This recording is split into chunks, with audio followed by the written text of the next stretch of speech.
మొత్తానికి మనీష్ సిసోడియాని సుప్రీంకోర్టు ఈ రోజున కలర్ చేసుకొని అతన్ని రిలీజ్ చేయడం జరిగింది.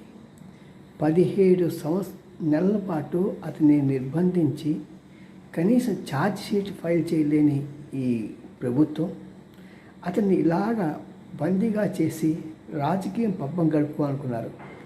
ఎంత దారుణం అండి. మరి మన భారతదేశం స్వతంత్ర భారతదేశం అంటాము, ప్రజాస్వామ్యం అంటాము, ఎన్నో కబుర్లు పెద్ద పెద్ద కబుర్లు చెప్తూ ఉంటామే.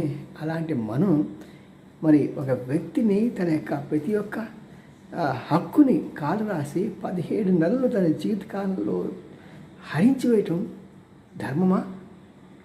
తిరిగి ఎవరిని ఇవ్వగలరా వెనక్కి? అతను ఏమైనా దొంగ, దేశద్రోహ, స్కూల్ పిల్లలకి చక్కని పాఠాలు నేర్పించాలని కళ్ళ కన్న మహా వ్యక్తిని అలా అరెస్ట్ చేయటం చాలా దారుణం.